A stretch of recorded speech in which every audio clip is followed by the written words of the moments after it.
আজকে আমি রেডি হয়ে যাচ্ছি। এখন তো আমি কোথায় যাব এখন তো বলতে পারবো না। এখন আমি হিজাবটা পরে নিচ্ছি। আমার এই ড্রেসের সাথে কালো হিজাবটাই মানাচ্ছিল, তার জন্য আমি কালো হিজাবটাই পরে নিচ্ছিলাম। আসসালামু আলাইকুম, সবাই কেমন আছেন? আমি অনেক ভালো আছি। আমি হচ্ছি মাহা রহমান। আজকে আমি চলে এসেছি আবার ভিডিও নিয়ে। এখন আমি এই যে এখান দিয়ে হিজাব পরে নিচ্ছিলাম।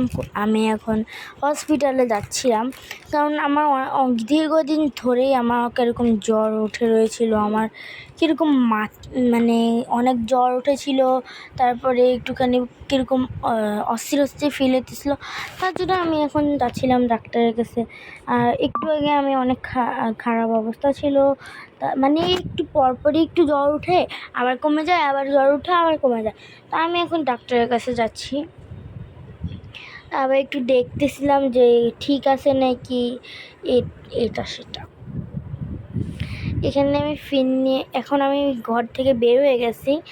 আর এখান দিয়ে আমার নতুন জুতোটা পরে ফেলছিলাম, কারণ আমার যেই নতুন জুতোটা সেটা আমার কাছে অনেক প্রিয়, কারণ ওটা অনেক সুন্দর ছিল আর ওটা আমার মা কিনে দিয়েছিল। তা এখন আমি বের হয়ে যাচ্ছিলাম। আর এই গেট দিয়ে বের হলে অনেক স্মৃতি মনে পড়ে, কারণ এখান দিয়ে আমি ওয়ানে থাকতে স্কুলে যাইতাম, শিশুতে থাকতে স্কুলে যাইতাম, ওটা খালি মনে পড়তো। আর এখান দিয়ে সামনে আলিফ ছিল, আর এখান দিয়ে আমি হাঁটতে হাঁটতে চলে যাচ্ছিলাম। ওই যে অত দূরে গেট। আর আমরা এখন হসপিটালে চলে এসেছিলাম। আমার মনটা অনেক খারাপ ছিল, কারণ আমি এখন কি হবে আমি তো সেটাই ভাবতেছিলাম। আর এখান থেকে আলিফ খালি দুষ্টামি করতেছিল, বলতেছিল আমাকে যেন ইঞ্জেকশন না দেওয়া হয়। আমি বলতেছিলাম আমাকে ইঞ্জেকশন দিলে কি, আমি বললাম আমার কোনো ব্যথা লাগে না, এই যে আমার এখন ইঞ্জেকশন দেওয়া হয়েছিল।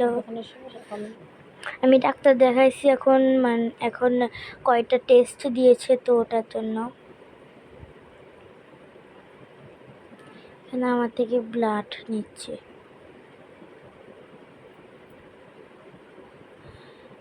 আর এখান দিয়ে সমস্যাটা কী ছিল, আমার ব্লাড এত থেমে থেমে আসতেছিল যে কি বলবো, ব্লাড আসতেছিলই না।